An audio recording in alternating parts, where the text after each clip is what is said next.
Carl Levin, who has said a confirmation hearing for General Petraeus will begin no later than next Tuesday. Actually, This is Senator 40 Graham minutes. and Senator Lieberman are here to rebut the last speakers.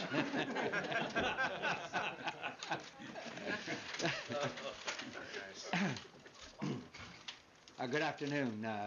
Senator Lieberman and Senator Graham and I are here as members of the Armed Services Committee and as individuals who have traveled quite often to the region and have had involvement in the issues of Iraq and Afghanistan for a number of years. In fact, our involvement goes all the way back to right after the fall of Kabul and at Bagram Air Force Base in the middle of the night, meeting with President Karzai for the first time. We applaud the decision of the President of the United States to ask General Petraeus to go serve again in defense of our nation. We think there is no one more qualified or more outstanding leader than General Petraeus to achieve a successful conclusion of the Afghan conflict. We praise the service of General McChrystal and thank him for his service to our nation and wish him well every success in the future. We are confident that General Petraeus' leadership will have a very positive effect on the situation in the region. We still have concerns about the civilian side. In fact, we might suggest that the consideration be given to reuniting the Crocker-Petraeus team, although I'm sure that Ambassador Crocker will never forgive me for saying that since he's enjoying his retirement. But we still have concerns about the civilian side of it and the non-military side of this equation, relations between the ambassador and President Karzai, whether there's sufficient civilian side of this equation on the ground, and we know that there are tough sledding ahead.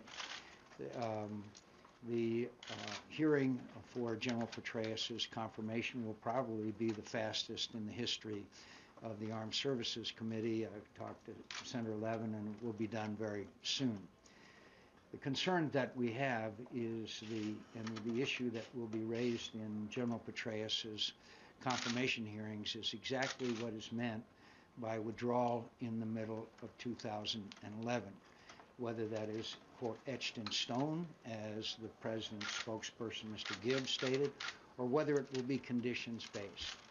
Obviously, we feel very strongly that it needs to be condition-based, because if you tell the enemy when you are leaving, then obviously it has an adverse effect on your ability to succeed. So that is a major concern, and there's still a great deal of ambiguity about that issue. I am convinced that we can succeed in Afghanistan with the leadership and the talent of the young men and women who are serving, but we have to send the message that we will do whatever is necessary in order to achieve success, and if that means a longer period of time or even an increase in troops as necessary, that those actions will not be precluded in consideration of the facts on the ground at the time. I would remind you that during the Bush administration, the three of us stood up for an increase in troops when it was opposed by then Secretary Rumsfeld. We stood up for a surge when it was opposed by President Bush and Secretary Rumsfeld. And it's not anything that is but an honest difference of opinion between ourselves and the President of the United States. The withdrawal of U.S. troops must be based on conditions at the time, not on an arbitrary date. Thanks, John.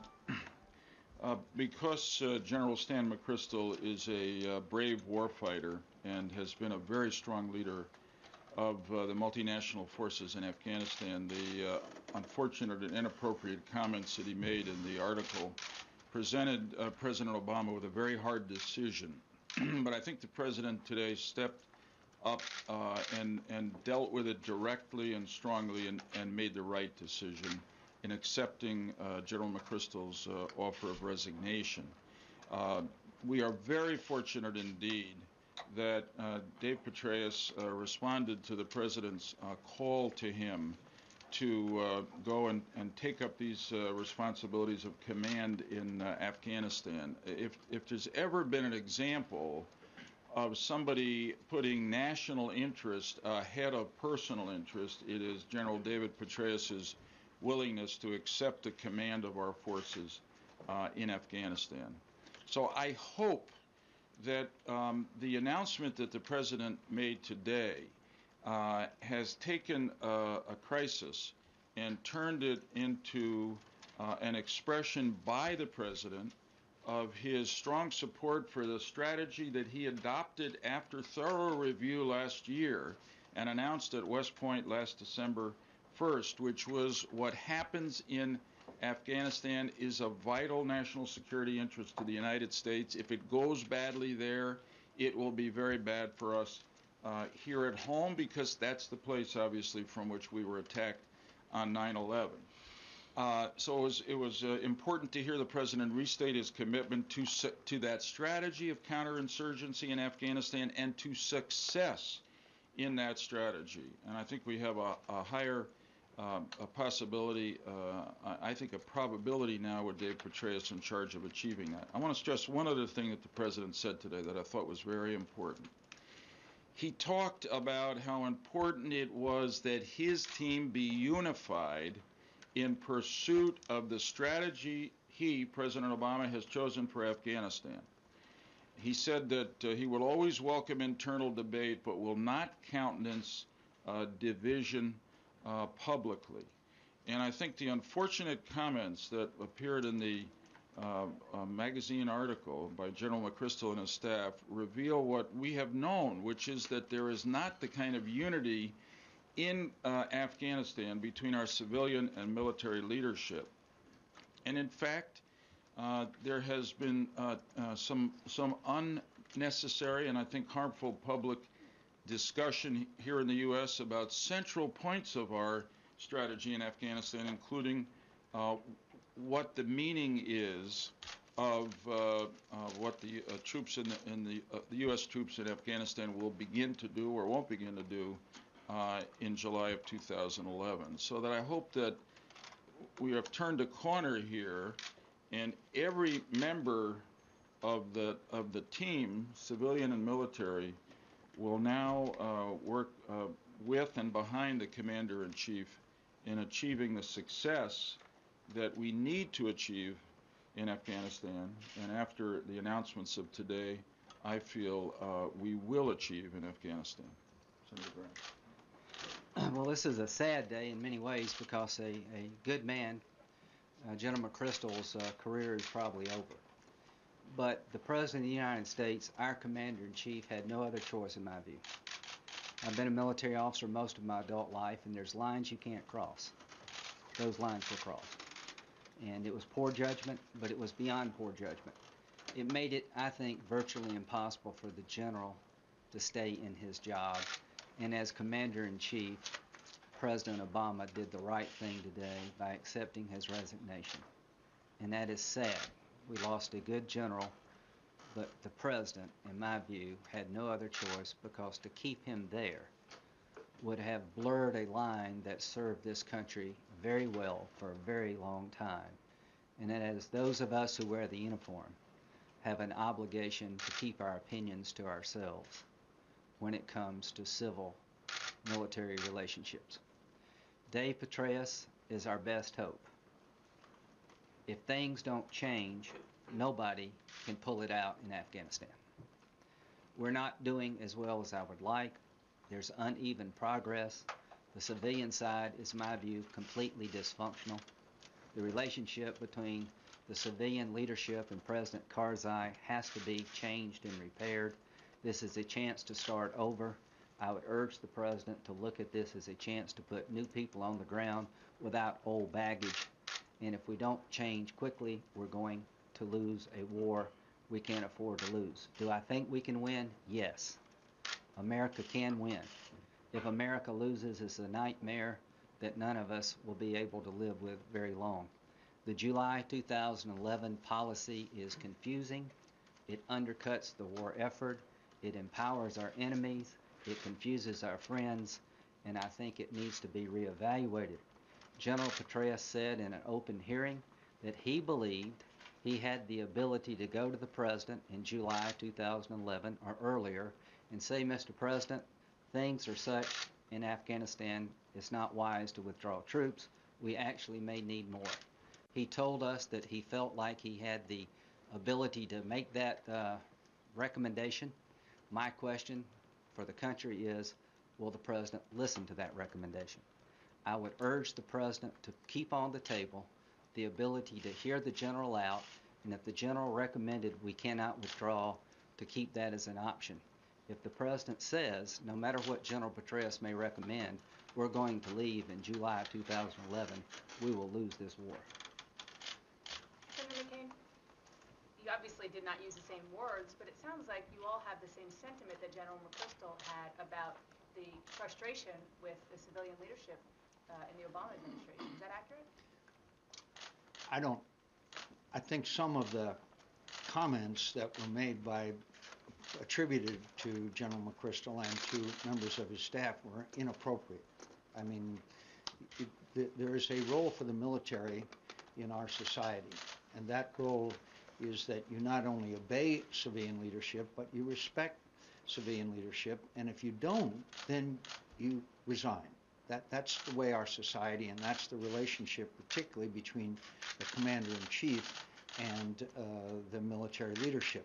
This was authenticated, I think, by Harry Truman's firing of General MacArthur a long time ago. Yes, there is discontent, or let me say, there is a lack of coordination and teamwork between the military and civilian side, both at the embassy and other areas in Afghanistan, that needs to be repaired.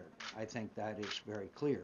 But it was not the role of the military or members of the military to make those comments, except up through the chain of command. Yeah, I'll just say very briefly, I don't agree with everything, to put it mildly, that was said in that interview, that article. But what I think it's important, and the President, I think, got this point in what he said today. Let me put it this way. The President went through a thorough review of Afghanistan last fall. On December 1st, he announced our policy. There were clearly differing camps within the administration about what the President should do in Afghanistan. But the President is the elected leader. He's the commander-in-chief. He decided on December 1st and announced at West Point that it is a vital national security of the interest of the United States to win in Afghanistan, and to do so by employing the same counterinsurgency strategy that General Petraeus wrote and implemented for Iraq. I'm afraid that there may be some in the administration who never fully accepted that decision by the President and have continued through leaks and other means to suggest a different policy. I think the President said today very clearly, everybody in my administration has now got to get with the program. And it's the program and the strategy and the commitment to victory in Afghanistan that the President announced on December 1st. Senator Graham. It wasn't just the military. According to a recent book, the Vice President of the United States said a whole lot of people are coming out the middle of 2011. You can bet on it. That's not based on any conditions. That's just the assertion of the Vice President of the United States. That's what concerns us. Yeah, and then you have the Secretary of Defense asked by the media, and he says, no way. Well, it's not good when you've got two leaders in the administration seeming to say different things. I don't know whether the Vice President ever affirmed the truthfulness of the quote in that book. But. Senator Graham, as a military lawyer, are we looking at insubordination on the part of anyone involved? And then separately from that, when you say it's time to start over, does that mean it's time for Eikenberry to go and Holbrooke? Anyone else? I'll leave that up to the President. It's my advice as someone who wants to be supportive and believes he made the right decision by sending more troops, that we're a pivotal moment now, that the Karzai government is in place. It is the government of Afghanistan with all of its imperfections. And from my observations, not just from the Rolling Stone article, that there is a lot of tension on the civilian side that makes it very hard to move forward in a coherent fashion. And when it comes to why the President had to act, the statements of the General not only were outside the norm, they really did put in question military subordination to civilian control. You know, how you think Rolling Stone is a good group to have follow you around for a month is a judgment question. The second thing We would is, feel differently about any of you. let me just say this to these officers who are unnamed. To these officers who are unnamed, you know, I understand you're warriors and you've been shot at and you're brave, but you let yourself and your army down. The language used, the cavalier attitude, the disrespect, even though you may have disagreement, was unacceptable. This is a low point, in my view, for the armed forces in a very long time, and I am glad the President made this decision, and some other officers need to be looked at, and they need to be replaced. Senator Bond told us just earlier that he believes Petraeus will be set up for failure if he's held to the McChrystal strategy. Do you all believe that he should be given the latitude to craft a new strategy? Do you agree with Senator Bond? I think our position is, and we've repeated it on many occasions, is that we have the right strategy, but we cannot allow that strategy to be undercut by a firm date for withdrawal, which sends the message to our friends and enemies alike that we are not there until we have the successful implementation of this strategy. Senators, can I ask you about... Real briefly, I agree with everything John said, but you got to remember the strategy that we're following in Afghanistan today is General Petraeus' basic counterinsurgency strategy. Now, obviously, when he comes into command, you've got to give him some latitude to look at it and see if he wants to move troops here or there or add this or that. But that's the strategy, and it's the one we should. Senators, can I please ask you? Can I recognize John? Are you convinced that the President is committed to doing what is necessary to make that strategy work? Given the discussion of a timetable for withdrawal, and given the fact he doesn't seem to talk much about Afghanistan. I believe that the President is committed to success.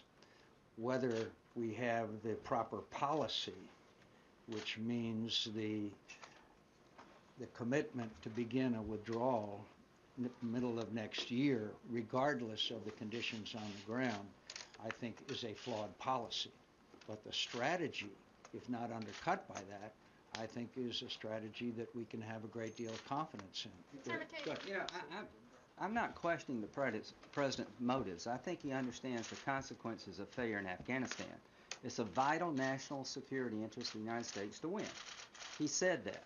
Now, is the policy in question enabling us to win? I would argue that when the Taliban sends around leaflets quoting members of the administration and suggesting to people in Afghanistan after July the Americans are going to leave you, that the enemy is seizing upon this inconsistency and uncertainty, and no matter how well motivated he may be, the policy is going to fail because the enemy is emboldened and our friends are uncertain, and as John McCain says 1,000,000 times over, you cannot sound an uncertain trumpet in that part of the world. That is my concern, is that the policy is going to lead to freezing of momentum, of people coming our way who are on the fence, and it's going to give the enemy a sense of purpose they wouldn't have if the July 2011 date were clarified. Senators, can I ask you about... Can we win in Afghanistan with Karzai being the head of the government? Absolutely.